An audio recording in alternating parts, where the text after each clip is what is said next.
Mic is clear, clear, clear, clear, clear, clear, clear, clear, clear, clear, clear.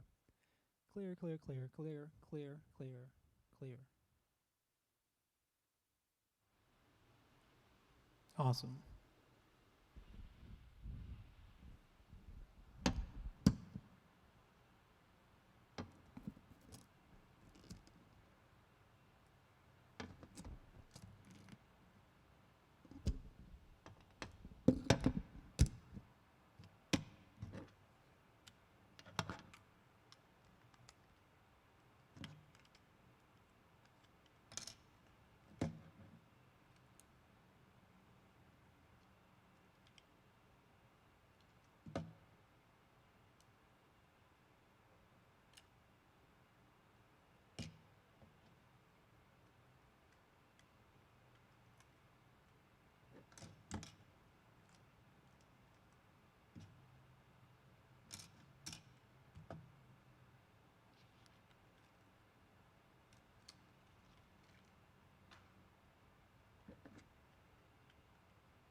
It's a nice penguin.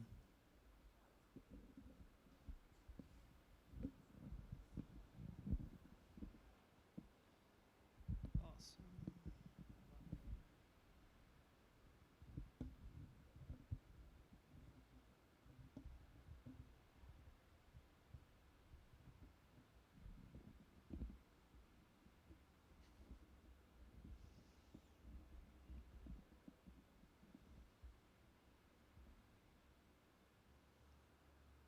All right.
Testing.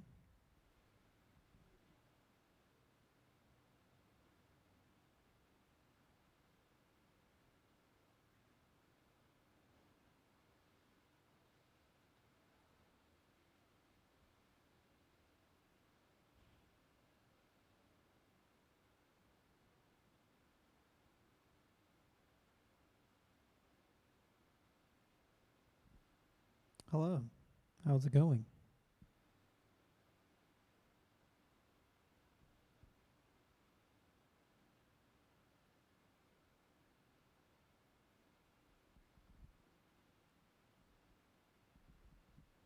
How's it going there?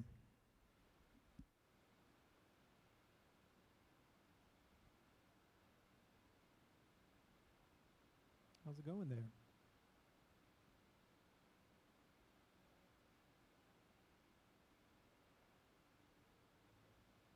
How's it going there?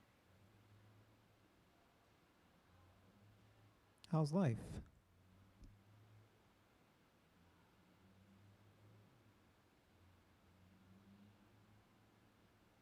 How's life?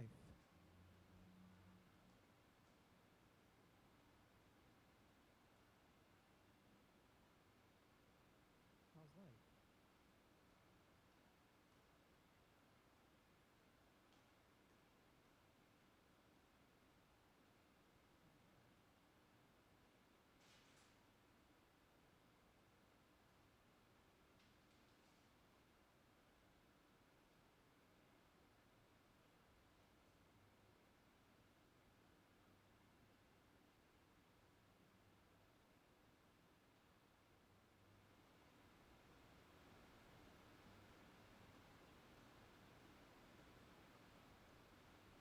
It's another test.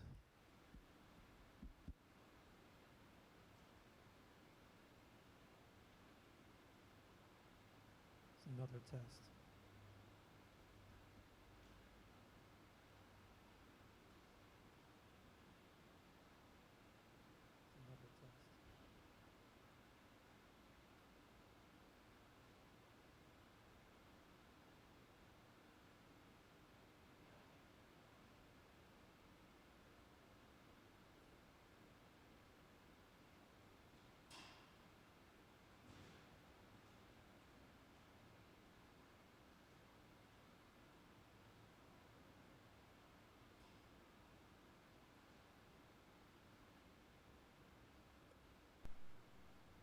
How about now with phantom power?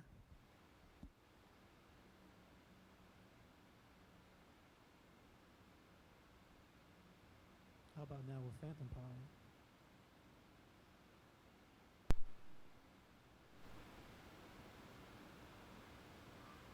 How about now with phantom power?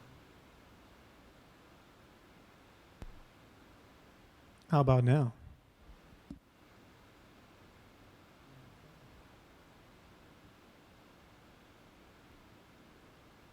How about now?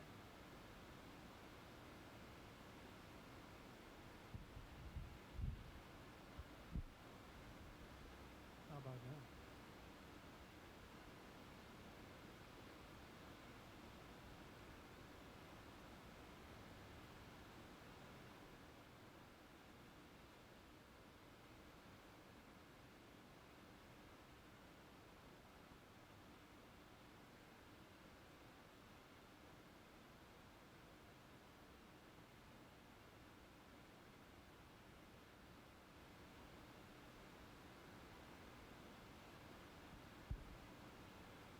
Hmm.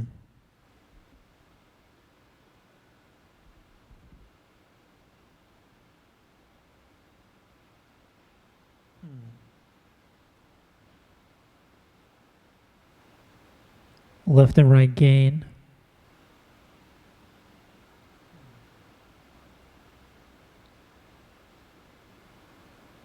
Left and right gain.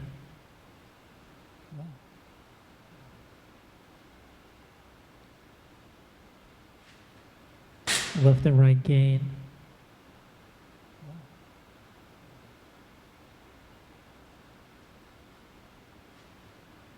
Left and right gain.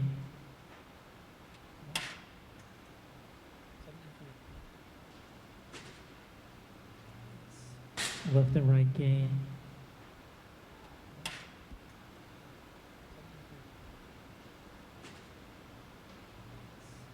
Left and right gain.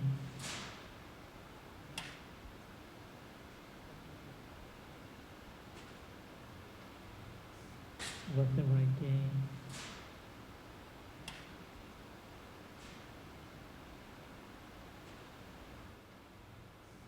Left and right gain.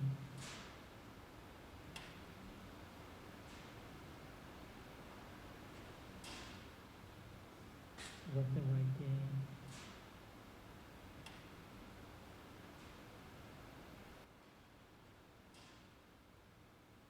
Left and right gain.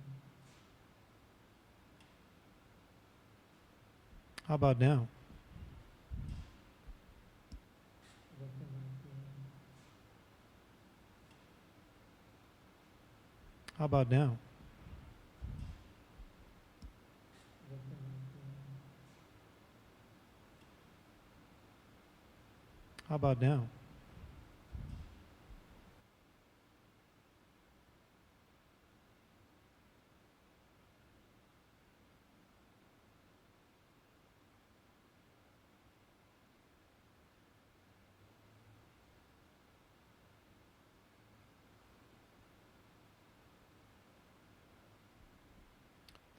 This rack here is top notch.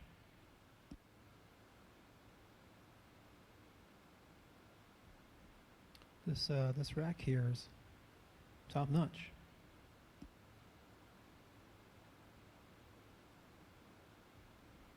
This rack here is top notch.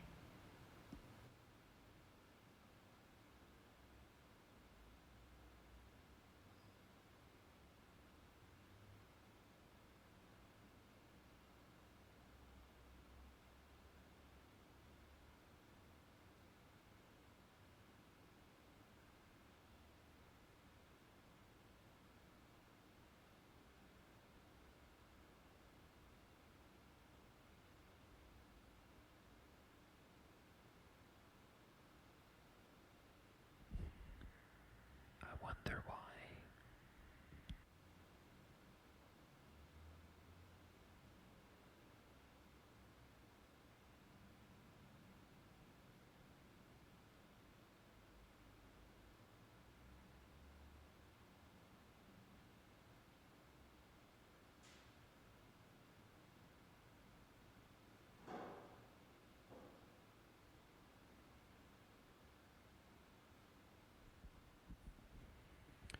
How's it going?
Here's another test.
Sometimes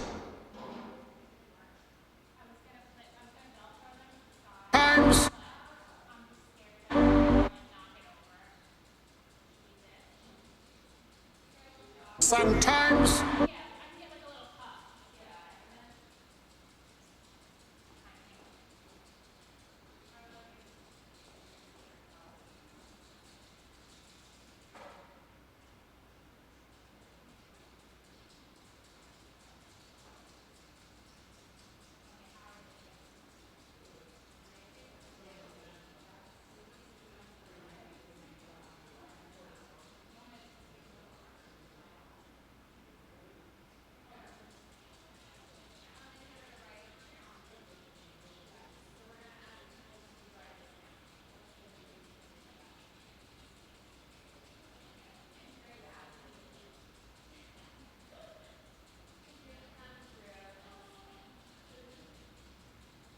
sometimes it falls upon a generation to be great. I asked all humanity now to rise up.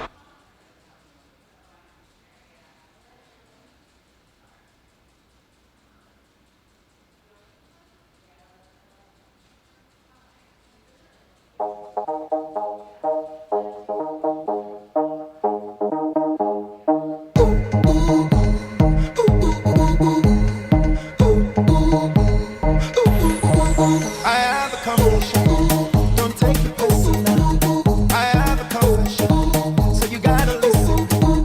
I have a confession, don't take it personal. I say I have a confession, so you got.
Hello, I am Colin Kinsella. I am the CEO of Havas Media North America, based in New York.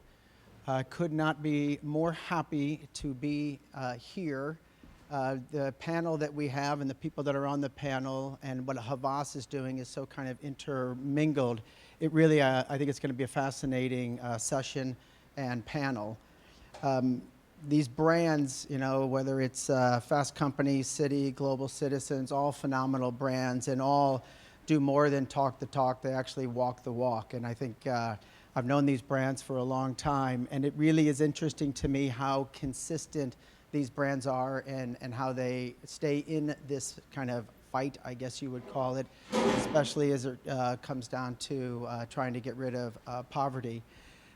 But it really is a kind of tribute to these brands that they've been able to stay in the consciousness kind of constantly and stay current and keep pushing us. Building brand ethos, you know, into your brands and giving your brands real meaning is also something that is very near and dear to Havas. Our whole notion is how do we bring meaningfulness into not just media, but into brands and into business and into our people and our culture. And so we are very much about how do we become more meaningful to our communities in and around ourselves, et cetera. So really happy to be able to host this kind of a panel. There is also, you know, a Global Citizen has, where are the iPads? There's iPads in the back that we'd like you to kind of go over, sign up, put your name down to help fight and kind of end global poverty. And I think, you know, there's kind of one small step, but it makes a difference.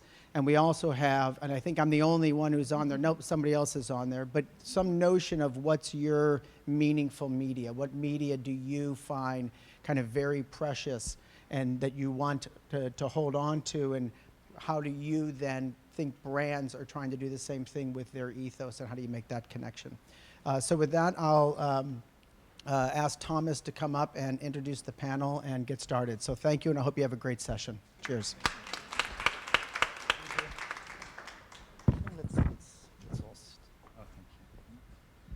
Thanks, Colin. Okay. Thank you. Thanks, Colin. Thank you, everyone, for coming. My name is Thomas Mink. I'm the Managing Director for Global Strategy here at Havas Media. So today's panel, Building an Ethos of Sustainability into Your Brand, I think that shows the title on purpose, so with my accent I could not say it properly. But you might think, why us? Why now? Why sustainability? I mean, it's a big word everybody is using. So I'm going to try to explain why we had this panel by talking about myself for a bit. When I started at Havas Media 10 years ago, my very first job was on a study called Brand Sustainable Futures. It was the second version of it. This study grew in scale, in ambition in the past few years. It became what is now Meaningful Brands, the Meaningful Brand Study, which is a massive global study covering more than 30 markets with more than 350,000 respondents, where we look at how brands make a meaningful difference in people's lives on the level of functional benefits, personal benefits, collective benefits. There are great insights in this study, starting with the number that consumers would not care if 77% of brand disappeared tomorrow. This number is actually the highest since we launched the study in 2008. Taking this kind of sobering challenge to heart, as Colin said, we made it our corporate mission globally to make a meaningful difference to brands, the businesses, and the people we work with. At Havas Media, it's about paying more attention to meaningful media, people's media experiences, helping brands leverage those meaningful media. And please sign the What is Your Meaningful Media board when we're done here. Sustainability is obviously a big part of making this meaningful difference. However, too often it's still kind of sustainability on the side, or greenwashing, or as the CEO of Unilever put it last summer, woke washing. How do you, yeah, I like the word too. Yeah. It's not, sometimes for too many brands, it's still about just slapping their logo on a great sponsorship, but not really walking the walk or talking the talk. There, it's more about using an image of a good cause rather than really having it rooted in the culture of that brand or agency in our case. So I'm very happy to have Colleen and Madge here with me, because their job is about how do you take those great partnerships, great initiatives, but turn it into something that is actual, tangible at City or through the work that Global Citizen does. So let me just introduce both of them. So Madge is the VP of Global Policy and Government Affairs at Global Citizen. So in her bio, I try to highlight everything she does, and then I realized I was highlighting everything, and it seems that she has 5 jobs in one. But she manages strategy and campaign priorities, campaigners, government relationship, Global Citizen's US policy and advocacy, the education campaigns at Global Citizen. So really how to make this amazing festival into a reality, into tangible benefits, into commitments that are signed and that are delivered upon. If you're not impressed yet, she's also a human rights lawyer with over 10 years of experience. She comes from Australia, so you'll have a nice array of accents here today. Before I introduce Colleen, I'll just show a little video about Global Citizen. Hopefully everyone is familiar with their work, but I mean, it's just nice to see some celebrities on a video to kick things off. Sometimes it falls upon a generation to be great. I asked all humanity now to rise up. Then we can all stand with our heads held high. I signed a lot of petitions, emailed a lot of world leaders, called politicians and senators.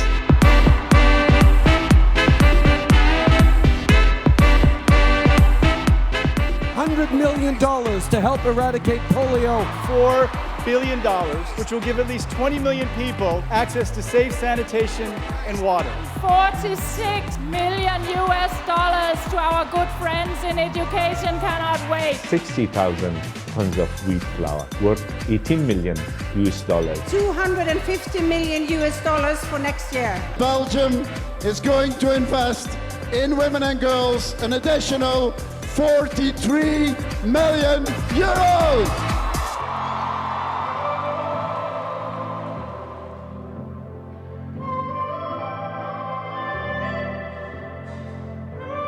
You have a limited time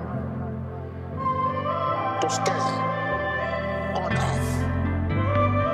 You must try and use that period for the purpose into what you desire it to be. A democratic, non-racial, non-sexist.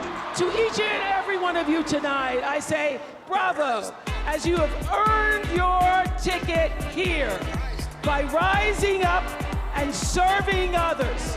Aman La!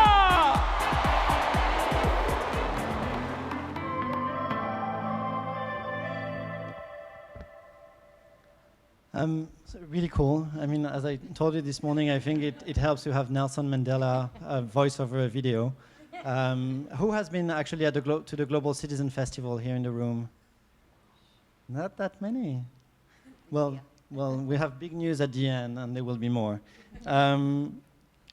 So Citi has been a very close partner of Global Citizen for many years. And Colleen is the SVP of Brand Strategy and Advertising at Citi, in charge more specifically of social impact partnerships, including the partnership with Global Citizen and employee engagement. And that's this dual role that she has that I found very interesting, because a social partnership is, you can always, it can't be an end in itself. It has to turn into something, I think, quite tangible. And the fact that employee engagement is the second part of your role is what I found interesting, and what I hope we'll have a good conversation. So for the next 50 minutes or so, we're going to tackle this in 3 sections. The first thing is going to be how can brands build credibility? how to find the right partner for brands and the right voice. Of course, talking about the partnerships that you two have built. How to guarantee authenticity and driving change. And finally, how can brands take responsibility? So, and how can they deliver on the promise of a great partnership, however gigantic it might have been? How does it trickle down to the whole organization and to actual commitments and results? So the first question is pretty simple. Just can you both tell us a bit about the Global Citizen City Partnership? Yes, so I'm going to take that and then Madge will follow. So we have been with Global Citizen since the inception. The founder of Global Citizen, Hugh Evans, actually cold called our Global Consumer Chief Marketing Officer and our Head of Global Public Affairs. This is not a PSA to cold call city executives. I beg of you not to tell them that I told you to do that. In this case, it really worked out, but it's very unique. And you know, the team really loved their bold strategy, and we really wanted to help. And they wanted to do something that really aligned with our mission and do something here in New York. This is our corporate headquarters. This is our backyard. And we really felt like we had the ability to help them amplify, to really create some connections for them with other partners. I think we were very much in the weeds with them, so much so that Ed Schuyler, our head of public affairs, actually helped get the permit for the Great Lawn for them. So I think it was very much a close collaboration from the start. Yeah, and piggybacking off the back of that, I mean, it's the strength of the partnership is that it's even grown since then. I mean, City's been with us and a partner for 8 years. The last 2 years, they've actually become a presenting partner of the festival, and that's something we, and I hope City, are incredibly proud of, because there's no better sign of partnership than when it grows and evolves as well. And I mean, one of the things, you know, even reflecting on the permit in Central Park, because just FYI, we told everyone we were going to do a festival in Central Park. I had no idea how to do it. So you know, getting that permit was super important. I think having someone take a chance on an emerging NGO it can't be understated. It's very hard, and that's, you know, cold calling is the reality of it. It's not often that people respond to those cold calls and come on board in the same way City did. And not only, you know, did they come on board, but I think having the backing of a financial institution with the weight that City carries behind it helped us actually get support and I think attract sponsorship from others as well. It built our credibility, and that's something as an NGO that again can't be understated, because it's very hard when you're starting out as well to get that groundswell and credibility, and having a big name brand behind you really helps with that. So in terms of that as well, I think where we're looking to next and the growth of our partnership is also really interesting, because part of Global Citizen's mission to end poverty is about building a network of motivated and committed global citizens worldwide. And City is really helping us expand our footprint and engage in new markets as well. So we're going to London together end of this year to host the first ever exclusive Global Citizen Prize event, which will be broadcast around the world, where we're going to award prizes for global citizenship and to, you know, world leaders, business leaders, artists and celebrities as well. So that's a whole new, you know, pool of global citizens in London that will get to take advantage of that, and then more to come later, but hopefully to new countries next year as well. And London is being hosted by John Legend, so exactly. It will be broadcast in the US and UK following it. My goal for this panel is just to be invited to their cool events. By the way, it's my sole goal for this next hour. But no, thank you for this, Colleen. Actually, so beyond the Global Citizen Partnership, how do you decide which organizations or institutions City wants to partner with? I mean, you have a very big company with a lot of means and power, but why them? Why not others? And how do you pick the next one? So I think, how do we pick who we partner with? First, I'd say we're a global bank, and our mission is to enable progress, not just for our clients, but for the communities that we serve. And the way that we do that is really by empowering people and organizations that are out to change the world. So we look at societal issues where we think our resources and our strengths can help us to make a meaningful impact, and then we address those in the same way that we would address a business challenge. We go out and we look for the people and organizations that are game changers in that space. We want to find the people who have really bold, really innovative solutions that are going to have real impact, and then we take our resources, our financing, our global voice, our global scale, and we put that behind them to really help fuel their progress forward so that together we can really get to a better tomorrow. I think with Global Citizen, it was a really easy decision for us because there's so many synergies between our mission and what their mission is. I think for being a global brand, we really liked the boldness of their statement, that they were looking to end extreme poverty by 2030. A lot of times people are afraid to make that bold statement and put a date on it because it is challenging and there aren't solutions that are visible to each one of those pieces, but I think it also inspires people to come up with solutions and to come on board and to help when you have a goal that impacts so many people and that you feel like can really tie into your needs. For us also, we've spoken a little bit about it, but having it be global is great because we have employees all over the world, so it does really give us a way to engage all of our employees as opposed to an issue that's just in one country. It lets us really pull them all together and pull the whole city family together around one cause. And I think it really speaks to our mission of enabling progress and how best to do that, of really eliminating that poverty and mobilizing not just employees but all of the consumers. We have massive reach. We have 140 million credit card customers alone across the globe.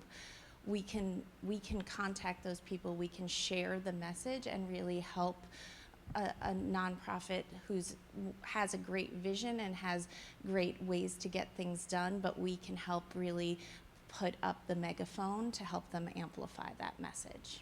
And what do they bring city? What I mean is that you need a lot of trust and authenticity in those corporate mission, especially in the financial industry.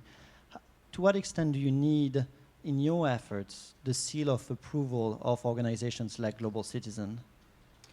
So I don't think about it as much as us partnering with someone to get a seal of approval or credibility in the social issue space. We really look at it as a desire to truly implement change, and to do that we need to have people and organizations that have the vision to really make that happen.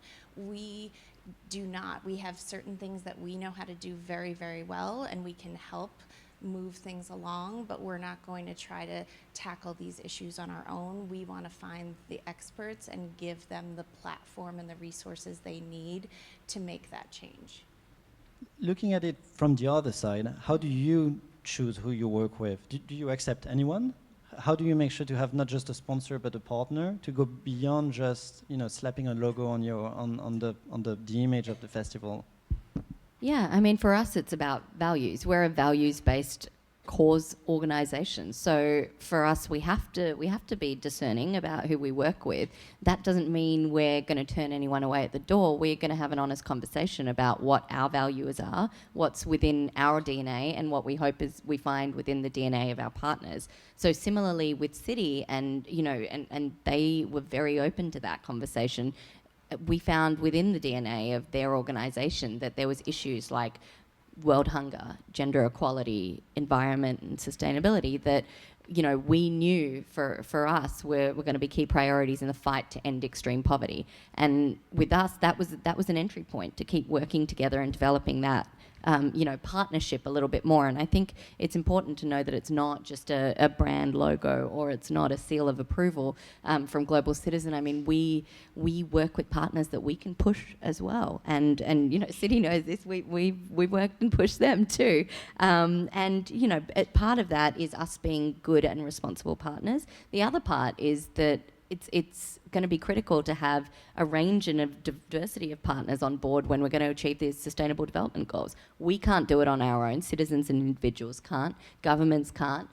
Corporations, private sector, individual philanthropists are going to be critical in that fight as well. So when we're thinking about partnerships, we need to think about who can help move the needle on extreme poverty. And part of that is really creating the platform for us to work together to cultivate consumers, employees and others, and to create meaningful change and commitments that can actually end extreme poverty. Some of those you saw on there. I think one thing to note is that there's commitments from organisations like City, and they've made commitments on our stage. We were thrilled that City actually took the opportunity this year to announce a new commitment to No Kid Hungry with $50 million more, which will help get free meals to children all around the States in the next year. So, that's very important. The other thing is, talking about DNA, it's what you can do within your value and supply chains, and we want to work with those that are actually embedding these values internally as well. So one of the things that we know is that companies like City have huge purchasing power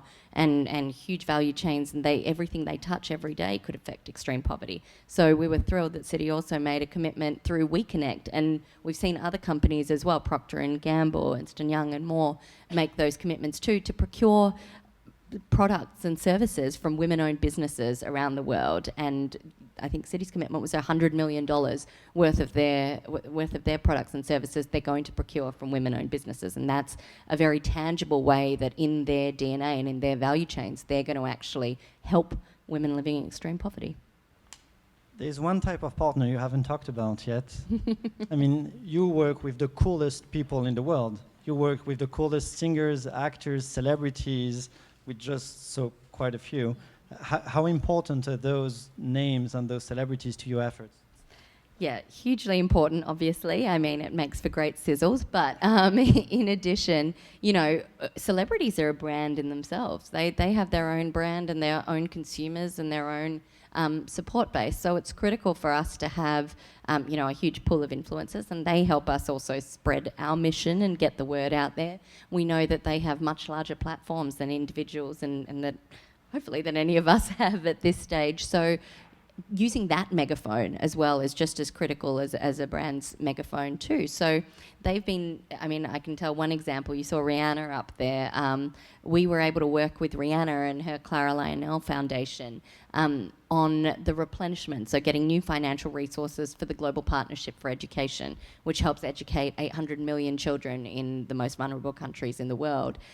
Just by lending her voice, and one thing I can remember is she sent a tweet directly to the President of France, which asked him to commit more than he ever had before to the Global Partnership for Education. France previously was thinking about giving $8 million, and virtually overnight, as a result of her tweet and the backing and support she shared with the French president from global citizens around the world who had also taken action on the issue, France came through with a $200 million commitment. So, that's $190 million difference that a very strategic tweet and a lot of advocacy behind the scenes achieved. And I think it's important when we talk to celebrities equally as two brands that, we reiterate that you can build a school somewhere and you can empower, 100 children, but you can actually, if you're more targeted in your advocacy and work at a systems level with organisations like ours, you can actually change the face of an education system for an entire country,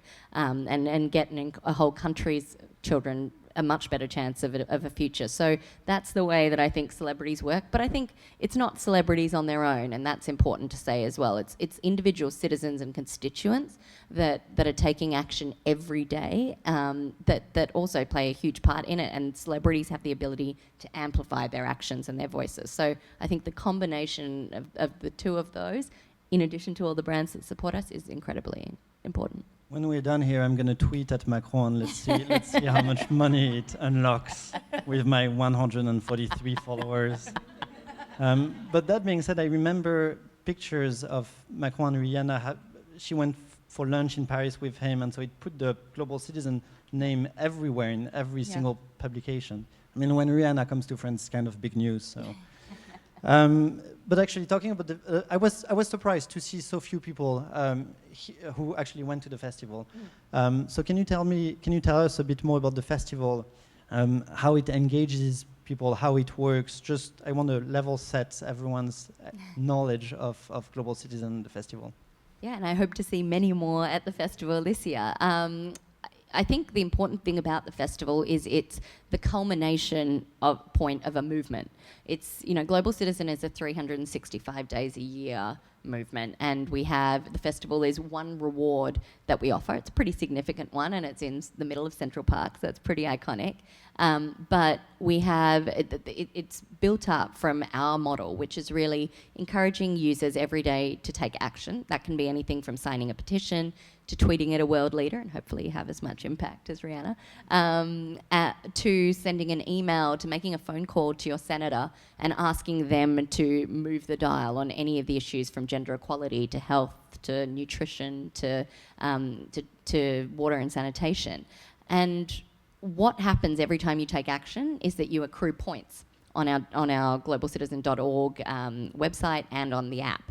And all those points are redeemable for exclusive rewards and experiences. So there is the festival, which is probably the biggest one come September, and you'll see a huge push, including on city bikes and other things around the city in the lead up to that. But in addition, if you start taking action now, and you mentioned very kindly the iPads that are there to get you started, there's actually other things that you can enter. So a lot of the artists that we work with give us exclusive tickets to their shows. A lot of the partners that we have give us exclusive access to sporting events, City Field, and other exclusive opportunities. So our global citizens, yes, they're incentivized to take action, but they're actually attracted to the causes, and the incentivization only asks them or encourages them to take more action. The festival is one of the only events around the world that 85% of the tickets you cannot buy.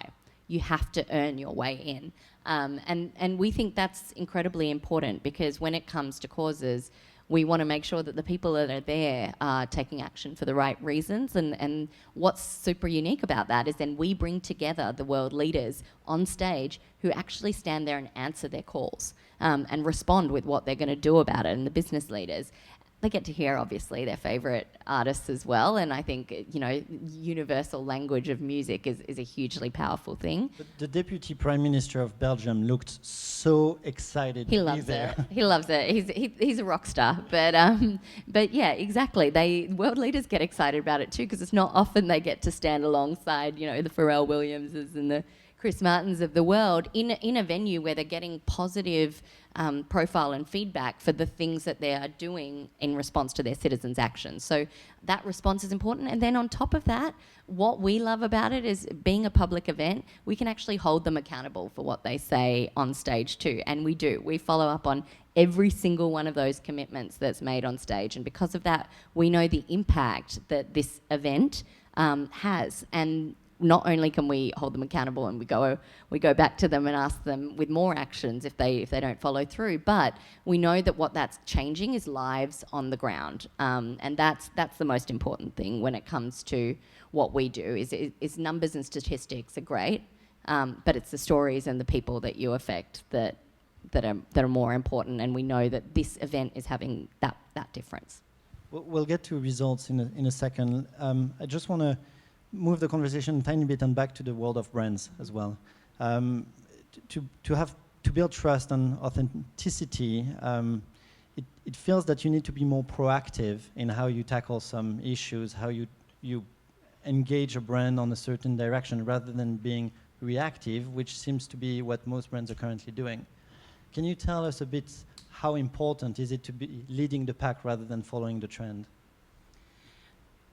Well, we feel like it's critical. I think that we have been a purpose-driven brand for a long time. I think it's now very popular to say that you are, but it takes real commitment and authenticity to show up, and long-term commitments. But I think there's a number of different ways that you can see if a brand is really doing that, and I think it's through large-scale commitments. Madge mentioned, you know, this isn't just a sponsorship of a music festival to us. We do get pushed, certainly. It is not just a sponsorship fee. We are there to help them amplify, but we also get up on stage and we make large-scale commitments from a business perspective.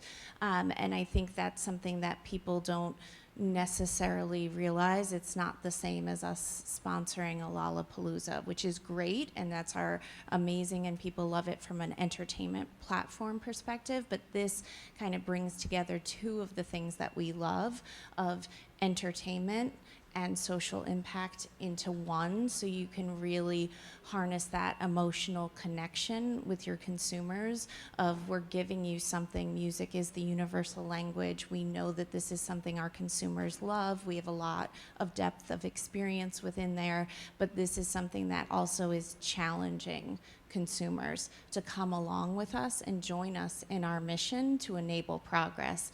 And I think what's really great is that for us, it gives a way to tangibly do that for people. Because I think right now, people are craving a way to make a difference, right? It feels like every day there's so much negativity that it can feel like it doesn't matter, right? But I think what we love about Global Citizen and what they have built is that it allows us to give people a way to mobilize for good and feel optimistic again, which is what our brand is really about. That's our tagline, is welcome what's next. We want to surround people in that optimism and help them get to that better tomorrow. And what they've created is something where it gives you both the knowledge, you can read about the issues, and then the actions that you can take.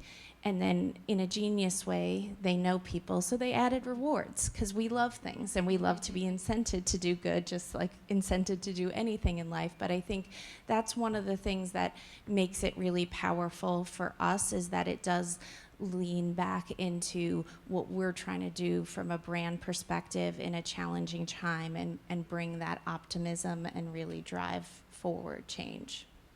Sorry, can I just say, I don't think it's easy all the time for brands to take a leadership perspective. I think there's a little bit of danger as well for a brand in putting yourself out there and holding yourself out as a leader. You can get heavily criticized for doing that. So one of the things that we think is important is to amplify the brands that are doing that. And we think it is also critical to showcase when they are stepping up and how they're stepping up. Because I think to be authentic, it's important to take the good with the bad, and to take the potential of actually being criticized for this and demonstrate how that's actually part of your DNA and how that's genuine. So I think one of the things that we're going to be doing next year is, for example, we've just created some CEO coalitions, which are going to be led by a variety of brands that are going to bring on board not just their peers in their industries, but also their competitors, bring them together and actually coalesce and collaborate around how they can help end these global challenges and work with us to identify what they are. Citi, for example, is going to head up the financial services industry coalition. So I think it's important when thinking about what brands you have an ability to influence and that are out there, to encourage them to be collaborative, to want to be leaders and to not shy away from the challenges. And, we've worked with P&G before, who put together some really controversial videos in the last couple of years, and one was the Gillette ad, which interestingly they said was in one day the most loved and the most hated ad on YouTube. And it's important because it's enabling people to have a conversation, and I think educating people, telling those stories, empowers people to become advocates one way or another. And that's authenticity, is embedding that in your DNA and actually getting your employees engaged with it. I mean, consumers are fickle, but employees and getting them to take action and tell brands what they want is I think a critical way of embedding that in your DNA. So I thought we were not going to name names, but now that you did, I can keep going.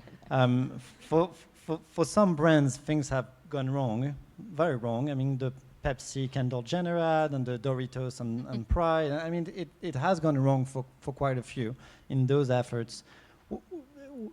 I'm not going to ask you to dissect what they did, but if you were, do you see some parallels in those stories of little mistakes on how they did it?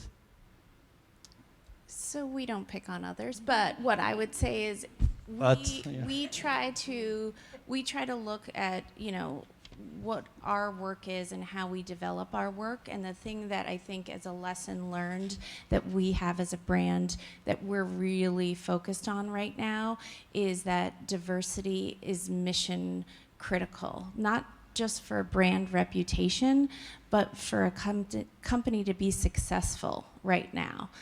More diverse teams drive better results. It's been proven over and over again. And I think when you have that kind of diversity, when you're developing a campaign from start to finish on the marketing team, creative, director, and beyond, we see that diversity around the table helps you to be more successful in your campaigns and helps you to avoid some of the pitfalls that you may have run into just because we all have unconscious bias, right? We know that. We talk about it a lot internally, speaking about employee engagement. It's been a huge push internally to really educate employees about unconscious bias. We have looked at, you know, where are our resources, where can we make impacts, because it's not just partnerships that we do with nonprofits. We're also looking at it internally. We're looking at, I'm on the global marketing team. The vast majority of our time is spent on advertising and media. How do we have an impact in those areas where we're spending our time? And our answer to that this year has been working very closely with the ANA on their hashtag See Her movement to really look at how do you improve the portrayal of girls and women in advertising and media. And we are a global company. We spend a good amount of money on advertising and media, and that's where we said we have a real opportunity to make change and to really focus on those things, and we can focus on them in the actions that we take when we are choosing how we're doing a bidding process for a campaign, making sure that you have that diversity on casting, making sure you have diversity in music selections. I think music is an area that is very near and dear to our hearts at Citi. We have the largest entertainment platform in the industry, and we feel like it is the universal language. It does create and foster an emotional connection with consumers, and so we have leaned heavily into that when we think about our brand. And so a part of that that's very important to us is we spearheaded the hashtag See Her, Hear Her movement with the ANA this year to really talk about the representation of women in the music industry, and to really, to Madge's point of bringing together other partners. This is not a we own this campaign and no one else can be involved in it. We opened it up and have asked for other brands to join us in the effort so that it is really a movement and not a moment. Because I think that's where really authenticity comes from, is if you are having an ongoing responsibility and commitment to an issue, that it isn't just, it's, you know, hashtag one day, and so you show up on social media. It's that you really put the investment in, and it's on the long term, and that you have buy-in from all levels of the organization. I like the movement moment quote. I think I'll just reuse it and say it's from me. Do you help brands make sure that their commitment to global citizen trickle down to the rest of their organization? Yeah, I think we do. And I think it goes to Colleen's point before about making sure that this isn't a one spot in time thing, that it's endemic and embedded in your DNA. I mean, with things that have gone wrong with other organizations, other brands, I think the one thing is always assume it's with the best intention, cop to it when you've gotten it wrong, and then work with and learn from those that know what works, that take the time to hear what the full scope of the issue is, work with organisations like us and the many other important NGOs and others that are working on systems change, and learn and grow and embed that into what you do going forward if you haven't already. I think one of the things that consumers are very quick to pick out is when brands aren't authentic and they just suddenly show up on something. Don't be flash in the pan. Embed it in your DNA, and frankly, that's when you can escape some of that criticism. And to be fair with the Gillette ad, I think one of the things that did work really well there is that's actually the reaction the P&G wanted from it. They wanted it to provoke discussion, and that was based on a very long history of thinking through what diversity means and the kinds of questions we should be asking and what we should be profiling in terms of the unconscious bias that we have. So I think having that embedded in brands' DNA is important, and what Global Citizen does in terms of working with them around that is really share with them what systems change means, what it means to build a community rather than a school, what it means when you can actually use your platform and your voice for good, and the influence that CEOs and companies can have on governments is also disproportionate. I mean, people underestimate that a lot of the time, but you are the biggest investors for governments who can then use their taxpayer funding to lift people in their own country out of poverty. So, it's important for companies, for them to be authentic, and that's one of the things these CEO coalitions will be so important about next year. And I hope, as part of the financial services strand, we really think through that. Is what does it mean as a business to actually do your bit on extreme poverty, not just in your own operations, but more broadly for the world. So that's something that we can help. We definitely don't want to be and aren't, I think, a stamp of approval. We want to be a genuine partner and ask the provoking questions that lets people with a lot more expertise and a lot more nous than us and a huge reach do what they need to do to make the world a better place. So you mentioned results and consequences of your action, of the Global Citizen Festival, the actions, the commitments. It might sound like a silly question, but why is it so important for Global Citizen to have tangible results? Why not just making noise? And you're making a lot of noise online at the festival. You're building awareness for the causes. Why do you need to follow through as an NGO to actual tangible results on the ground? I mean, what we're taking action on is just as important as what that results in. I mean, for us, as I said before, impact is a tough thing to do. I mean, no one's, I don't think, got it right yet. We're all trying to be better. But I think what we need to do as part of that is move beyond talking about statistics. I can give you the statistics that, our commitments have generated over $48 million and affected more than 800 million lives. That only becomes important when you talk about the context, when you talk about the girl in Malawi who wasn't able to go to school for years until GPE built 3 schools in her area because of the funding they got from Norway that resulted from the actions of Global Citizens asking them to double their pledge. So I think telling that whole story in an authentic way and actually empowering people and individuals to become activists based on the impact that their actions can have is what's critical. And City Hub, which is one of the ways that we've worked together to tell some of those stories, actually tells people why it's important to be an activist. I mean, I think sometimes, it's exhausting when you hear all the negative things that are happening in the world today. It's exhausting to know where to start to make a change on that, and telling people about what's improving and the possibility of what individual actions can achieve is one of the ways I think you cut through that noise and you give people a very tangible thing they can do to make things better. I don't know if you'd... Let's actually look at it from the other side as well, and from the brand side, because I think sustainability has been a big word for many years, but 10 years ago it was maybe just about sponsorship without necessarily tangible results attached to it. At City, how do you make sure that those efforts and those significant investment have a return, have benefits, have results attached to them?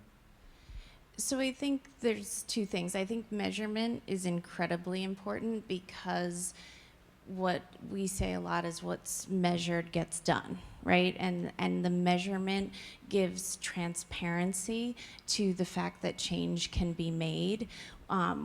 sometimes when we're trying to tackle the issues that we're talking about, whether it's extreme poverty or ending childhood hunger, I think having data points that shows that progress is possible is really important, because those issues can feel insurmountable to people. And so when you are actually able to point to data and say, we are making a change, you can move people from being complacent to engaged. So a couple of examples for us, our partnership with No Kid Hungry, we've been working with them since 2014. The number of kids in America facing hunger has dropped from 16 million to 11 million. Just this year, the Global Citizen Festival, I think there were 1 million actions taken for just one event that will impact almost 8 million people's lives. So I think there is power in data, because it does show people that change is possible, which I think we need.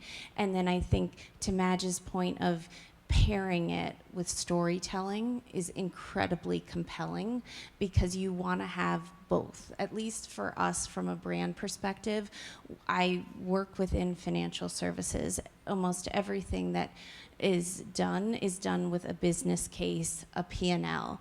We need the data, and that's some of the helpful things that Global Citizen as a partner gives us. Some of our other partners are able to provide that level of, this is the issue. It's not just, look at this child, isn't this a sad story? It's, this is the issue, we have a solution.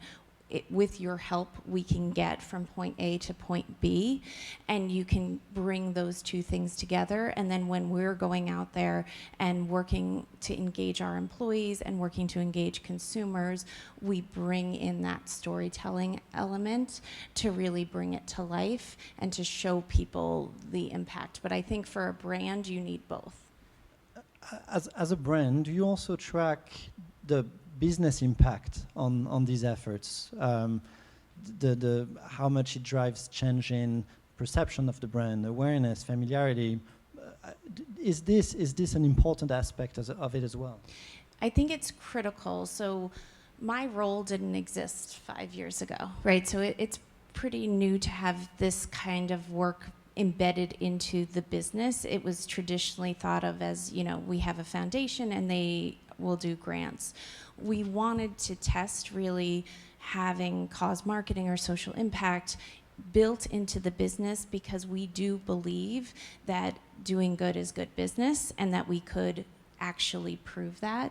And so we have done that. We've done it for brand KPIs.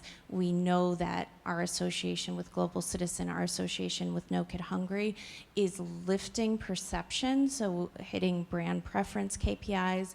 It is also increasing people's prospects' wish to become a customer and their intent to actually get a product and service, and then all the way down the funnel. We do a program with No Kid Hungry where each summer, that's the hungriest time of year for kids in need in America, because they aren't getting the school breakfasts and school lunches that they depend on and their families depend on for them. So each summer we do a campaign, Dine and Do Good, and we ask our credit card members to enroll their card, and just every time you dine out, we put 10 meals on the table for a kid in need. And what that does is it amplifies the issue at a time that's very necessary for our partner when they are trying to change the story and highlight that this time of year is a huge issue. And then it also does for us the brand lift, but it does increase sales, it increases revenue, and it builds a business case to say this is working and this is something that we should be doing and other brands should be doing. So this is something that we've seen also in the Meaningful Brand Study. The highest performing brands tend to do better on KPI like purchase intent or advocacy for the brand, as well as just stock price.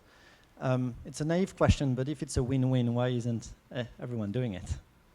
I don't know, but City is, so. I don't know if everyone knows about it. I mean, to be fair, I think, again, that's about being a leader in the space, and I think we have leaders, we need more.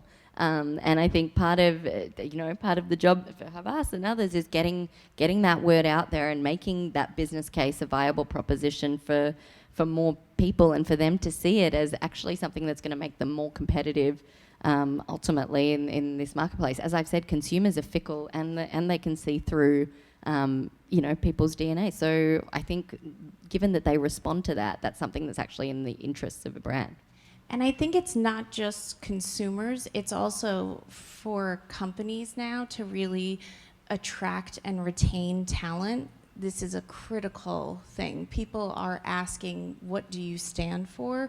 And they want to see a company that is really making change and truly being purpose-driven, because that makes a huge difference for people, and they can find it, so they can choose to go where they feel like their work is going to have an impact. Before we move to the Q&A, what's up with Global Citizen in 2020? Given that we've previewed it a few times today. Pure coincidence. We might have Pure a video coincidence. of it. So if you haven't been to a festival yet, you're going to have about 5 times as many chances next year, because we officially announced this September that we're going to be launching our biggest ever campaign.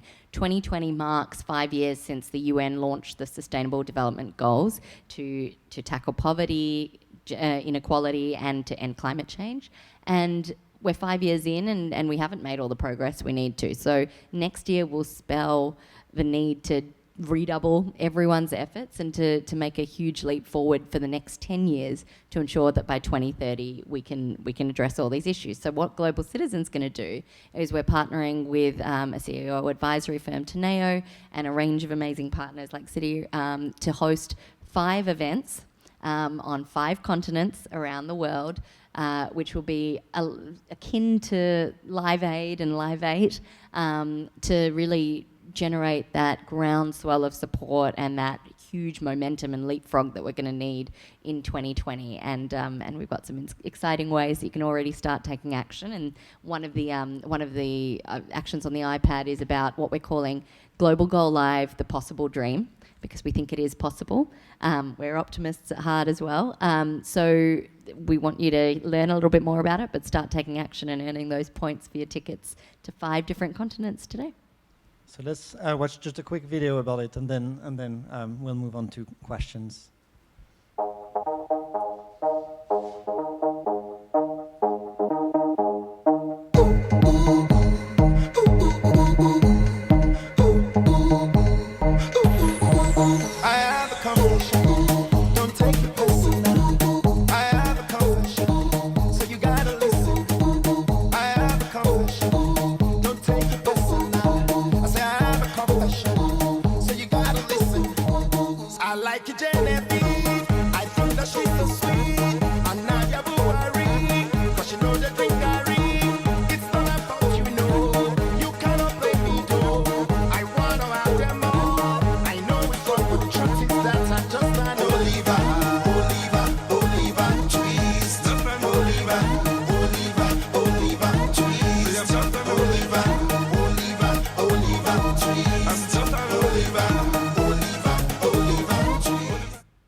I'm wondering if your CEO knew what he was launching when he launched Global Citizen.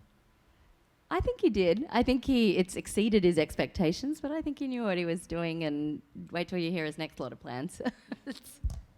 So are there any questions? Anything we can answer? I think you have a mic right behind you if you want to. Hey, good afternoon. Thank you for your presentation. This is directed to Citi, and when you look at the Citi Bike program, can you talk a little bit about the ROI and how that program, if it was first originally made for sustainability of your brand or of our planet? So it was definitely a partnership with the city, and the focus was on sustainability for New York City. I think we have looked at the challenges that are facing urban areas as growth continues to explode in cities, and we know that that's going to continue and get more and more. This is, as I said, our backyard, and so we have deep ties, and the city came and said this is something that we think will be a monumental change. And I do think it's something I'm quite proud of. I don't work on that program myself, but I'm very proud of it as an employee, because it was another big, bold, I think very brave decision. There were a lot of questions around it. It was not something, bike share programs were not what they are today when we signed on to do that. And there was a lot of questions of, you know, the first time there's an accident with a bike and then the logo is there, and then what does that do, right, to the brand and the concern. And the inside, the leadership said, this is the right thing to do. And we do think over the long term, it will be game changing for us from a brand perspective, but this is 100% in line with our mission. And it has proven out definitely for us. It is the most loved sponsorship asset that we have. And I think that's because it's part of people's daily life. You know, people have become city bikers, and they love it, and they speak about it, and it has changed the way that people get around New York City, which to me is just still blows my mind. I think you had another question. Bikes and mics are not built for short people. One of the reasons I do stand up. But I digress. First of all, thank you so much, because really everything that you talked about was so inspiring. I have a question that is not a criticism, but is a challenge for innovation. I work with a lot of women's networks and diversity and inclusion. So knowing that there are still a lack of women and people of color and diversity on corporate boards, and that, yes, you are mission-driven because you're a bank, how do you actually make more of a difference at that higher level, where ultimately the people controlling the companies and controlling the wealth are that 1%, and it may seem as if it's lip service, what you're doing, but obviously from what you've said today, it's not. How do we do more? And how can all of us help you do more? So I think there's two things. So how do we as city do more? I think I'm really proud that we came out this year and actually publicly announced our pay equity gap for women.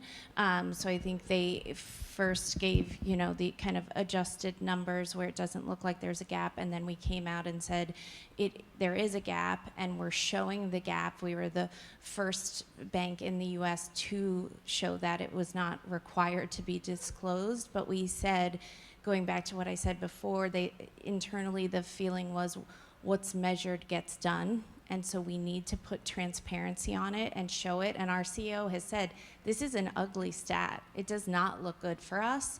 It is not something that people would normally publicly show. But what he's said to all of us, which I found really inspiring, there was a lot of reasons not to disclose it. And one of the things was people said, oh, will it discourage female workers at Citi? Will it and I actually was so happy that they came out with it, because it gave me, I'm like, it's not a secret. We all know it, right? It's very visible at our company and beyond that there is a representation issue, right? We need for women, for minorities in a huge way. And so we've come out and very publicly showed the ugly number to say we want to be held accountable and we want to make change, and we have made levels. We have said this specifically, we are going to increase female and minority representation, and we put dates to it, similar to what our partners have inspired us around, because I think that is when it's a business goal and when it's put out there publicly, it makes people more accountable, and it is making them change the culture that drives that and get more to those root causes of what is driving the issue. And then I think what can the public do? I think it's support companies that are doing that and applaud them when they do, because it is hard for executives to make those big, bold announcements. And so when they are doing something that you see as positive, providing the positive feedback, because there are a lot of people that will come out and say not great things, so it does help to keep things moving when you can support the positive. And I think demanding it more. I think it came from the marketplace of a demand to really, we've been talking about it for a long time, these big companies need to show us the real facts. So I think continuously asking for that. There's an interesting HR program here at Havas called Femme Forward, also on the subject of women leadership. So we're still a French-owned company, so femme and women. So Femme Forward, and I hope I'm gonna say it right. Otherwise, the global comms team I'm gonna be in trouble with them. But a lot of women get to senior position, VP, SVP, but not necessarily to EVPs and the C-suite. So it's a yearly mentorship. I think it goes through on three continents program to help kind of the talents in the women talents in the company who are already SVP get to the next level. Any other question? I'm just curious, do you have a recommended resource for research on NGOs and sort of finding missions that align? So just if not everyone heard, it's what is the right resource for research about NGOs and getting involved in all of this good work? Well, very selfishly, I would say globalcitizen.org is the first place to start. So either the app or online. And the interesting thing about that is that you'll get the research and you'll see what not just the issues are, who's doing things about it. We have, we profile a lot of our partners like No Kid Hungry, Save the Children, and more, and talk about what they're doing. But also you have the opportunity to take action. To generate that groundswell of support, and even on the women, women in leadership, women-owned businesses, that you can take action right now to encourage more companies, for example, to do what City's doing and procure more from women-owned businesses, to elevate women within their own leadership, to be transparent about their pay gap, etc. Anything else? Yeah. You both talked about KPI. And I was wondering, at the end of the day, how do you measure success? Is it efficiency, ROI, impact? How do you track that? Well, at a macro level, once we get to 2030 and we have no one living in extreme poverty in the world, that's going to be our measure of success. But that's huge. That's a hard KPI. It's a big one. It's a big one, but it's an important one. I mean, like you say, what gets measured gets done. So having that in mind and having it time bound, I think being time bound and having a period of time in which you're going to deliver on any commitment, whether it's for 2 years or by 2030, is important. I think success for us is also measured in terms of lives impacted on the ground, and that can be as simple as someone getting a vaccine or someone getting an extra year of education that's going to help them have a more prosperous future. But also in terms of that, we're building a movement, as I said, and we've sort of calculated that it will take 100 million young people kind of raising their voices to end extreme poverty, and we want to get to that. So that's how we're also measuring success, and that's why we're expanding to 5 different continents next year. So it's important, I think, to have time-bound and practical as well as qualitative ways that you can measure your success. So I think 2 levels. We track the same results when we think about it from our mission impact perspective. And then when we go more granular, what we're looking at on a year-to-year basis is on the brand side, we're looking at brand preference and favorability. Does our association with this partnership make you like us more? Does it make you consider us as for banking, for credit card, for any of your consumer bank purchases? We are also looking at it as much as we can. It doesn't always tick and tie to going further down the funnel, but wherever we can, we like to try to measure, does that really drive our current consumers to engage with us more, to spend more, to drive revenue for the business? Because it's my strong belief that if we can continue to show and build a true business case, that we will continue to invest much, much more going forward. Yeah. Just a simple question. For newer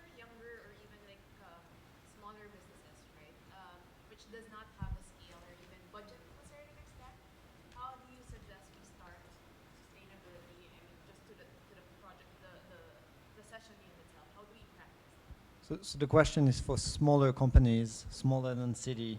How do you get started on sustainability, not in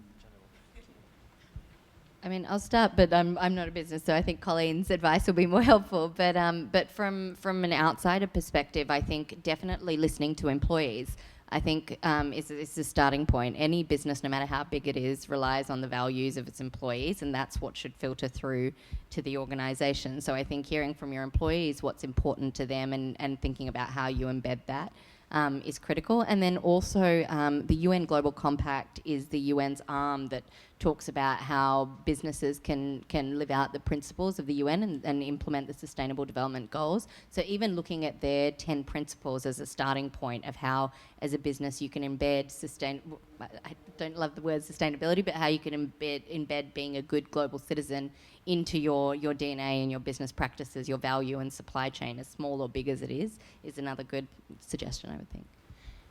I would say I think it's looking at what your business focus is and thinking about, the UN sustainability goals are a good kind of roadmap. There's 17 of them. I like to say there's something for everyone.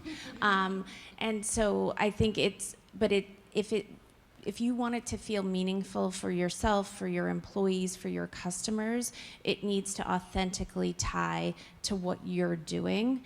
And so there's lots of different ways to do that and to support it depending upon your type of business. And it can be focusing on, gender equality and hiring more women, hiring more people with diversity. You could think about it from if you're a food business, food waste, or helping end childhood hunger by supporting No Kid Hungry.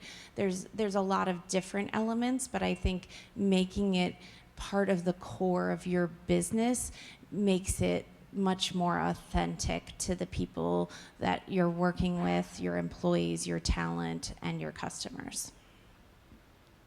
I think the advice to listen to your employees is especially critical. We do quite a bit of work with Refinery 29. We launched an initiative around underserved audiences. How can, as a media agency, we can better understand women, LGBTQ, Hispanic, and African American. And so we're partnering with Refinery 29 for women. And they were telling me about, they have so many great initiatives I didn't know about, but a group of women, African American women, realized that they were not portrayed enough in the content that the company was created. They brought it up to the president and CEO. We have an interview with her on our Meaningful Media website. She's amazing, and she said, "Great, it's a great project, it's a great initiative. Let's take it on." And it has become one of their flagship meaningful programs. So the more it can come bottom up rather than a CEO caring about something and then imposing it on everyone, the further it's going to go, I believe. Yeah.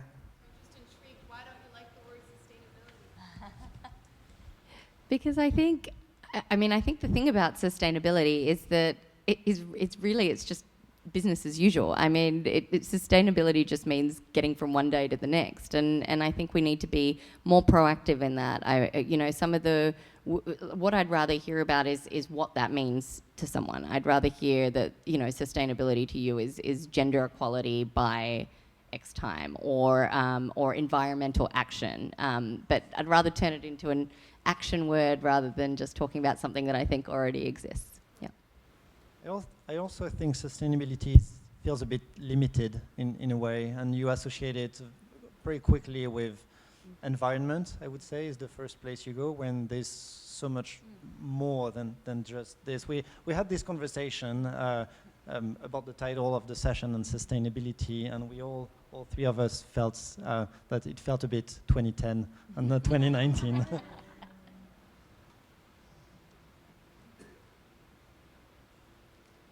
Well, thank you. One.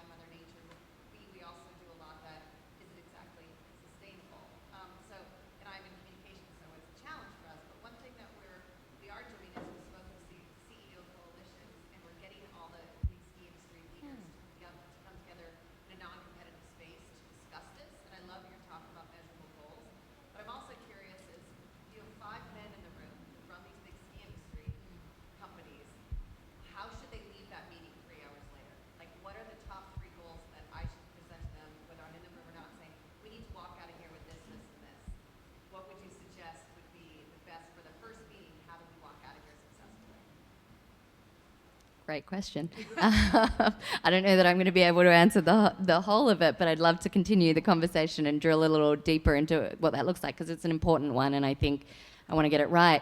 I think obviously, you know, I'm a huge advocate of gender equality and just diversity in the room when you're making decisions like that. So I think one of the biggest things I would advocate about would be getting a diverse range of voices in the room, and sometimes that's hard for any kind of homogenous group to hear, but I think there's a lot of evidence on why that strengthens decision making, and that strengthens actually what the outcomes look like.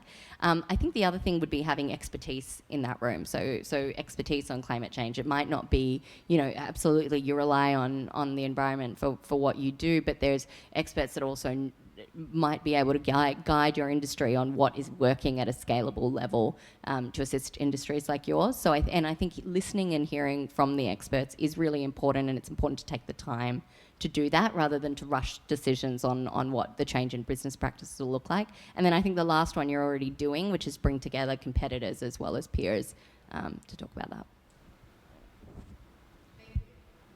Can we go on to the clapping now? Thank you. Thanks all for coming.